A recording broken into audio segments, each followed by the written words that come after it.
नमस्कार दोस्तों, आज मैं आपके समक्ष लेके आई हूँ कृष्ण जन्माष्टमी की कथा। जैसा कि हम सभी जानते हैं कि हिंदू धर्म में कृष्ण जन्माष्टमी बहुत ही खुशी के साथ मनाई जाती है और हमारी कृष्ण जन्माष्टमी 30 तारीख को आने वाली भी है। तो मैंने सोचा कि क्यों ना आप लोगों के समक्ष कृष्ण जन्म की कथा लाई जाए। तो इस वजह से मैं आप लोगों के सामने ये कृष्ण जन्माष्टमी की कथा लाई हूँ। अगर आपको ये कथा अच्छी लगती है तो मेरे चैनल को सब्सक्राइब कीजिए और अच्छे कमेंट्स कीजिए।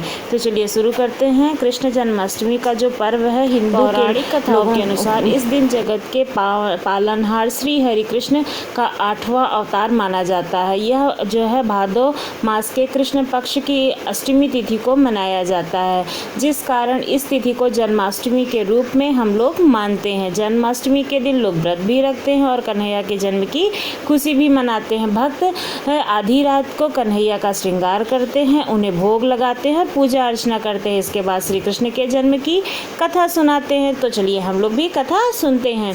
जन्माष्टमी का व्रत रखने वाले जातकों को इस दिन प्रातः स्नान करके सूर्य, सोम, यम, काल, भूत, पवन, खेचर, अमर और ब्रह्मा आदि को नमस्कार करना चाहिए और फिर पूर्व या उत्तर दिशा की ओर मुख करके इसके मंत्र का जाप करना चाहिए और फिर यह कथा सुननी चाहिए। स्कंद पुराण के मुताबिक द्वापर युग की बात है, जब मथुरा में उग्रसेन नाम के एक प्रतापी राजा थे, लेकिन स्वभाव से सीधे होने के कारण उनके पुत्र कंस ने उनका राज्य हड़प लिया था और वो स्वयं मथुरा का राजा बन बैठा था। कंस की एक बहन थी जिसका नाम था देवकी, वो हम सभी जानते हैं।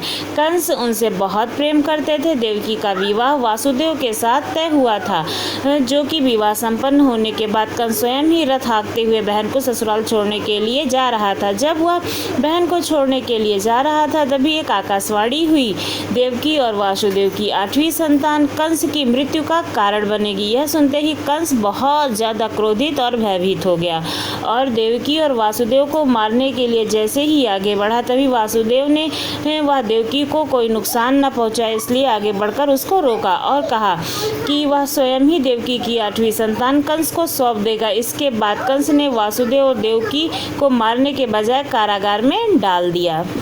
कारागार में ही देवकी ने 7 संतानों को जन्म दिया और कंस ने सभी को एक एक करके मार दिया। इसके बाद जैसे ही देवकी फिर से गर्भवती हुई तभी कंस ने कारागार पर पहरा लगा दिया और बहुत ही कड़ा पहरा कर दिया। पहरा तो वो पहले से ही लगा रखता था, लेकिन जब 8वीं गर्भ हुई, क्योंकि उसको ये आकाशवाणी हुई थी कि वो 8वीं से ही मरेगा, तो उसने वहाँ पर पहरा कड़क कर दिया कि ऐसा ना हो कि ये लोग कोई भी बेईमानी करे और हमारे साथ कुछ भी घटना घट जाए। तब भादो मास की कृष्ण पक्ष की अष्टमी और रोहिणी नक्षत्र में कन्हैया का जन्म हुआ।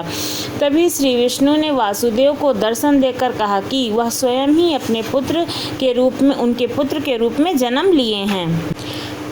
उन्होंने यह भी कहा कि वासुदेव जी उन्हें वृंदावन में अपने मित्र नंद बाबा के घर छोड़ आए और यशोदा जी के गर्भ से कन्या का जन्म हुआ है उसे कारागार से ले आए। यशोदा जी ने गर्भ से जन्मी कन्या कोई और नहीं बल्कि योग माया थी। यह सब कुछ सुनने के बाद वासुदेव ने वैसा ही किया। स्कंद पुराण के मुताबिक जब कंस को देवकी की 8वीं संतान के बारे में पता चला तो वह कारागार पहुंच गया।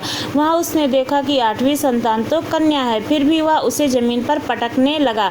वह माया रूपी कन्या आसमान में पहुंचकर बोली, रे मूर्ख, मुझे मारने से तेरा कुछ नहीं होगा। तेरा काल तो पहले ही वृंदावन में जन्म ले चुका है और वह जल्दी ही तेरा अंत करेगा। इसके बाद कंस ने वृंदावन के जन्मे नवजात शिशुओं का सारे पता लगाया और सबको एक एक करके मार डालने की कोशिश की। यह यशोदा के लाल का पता चला तो उसे मारने के लिए कई प्रयास किए, कई राक्षसों को भी भेजा, लेकिन कोई भी उस बालक का बाल भी बांका नहीं कर पाया। तो कंस को यह एहसास हो गया कि नंद बाबा का बालक ही वासुदेव और देवकी की 8वीं संतान है। कृष्ण ने युवावस्था में कंस का अंत किया। इस तरह जो भी यह कथा पढ़ता और सुनता है उसके सभी पापों का नाश हो जाता है और वो सभी भगवान की भक्ति में लीन हो जाते हैं। ये है बहुत ही छोटी सी कृष्ण जन्माष्टमी की कथा। अगर आप लोगों को ये कथा बहुत अच्छी लगी हो तो आप लोग चैनल को ज़रूर सब्सक्राइब कीजिए और बेल आइकन भी प्रेस कीजिए। Thank you.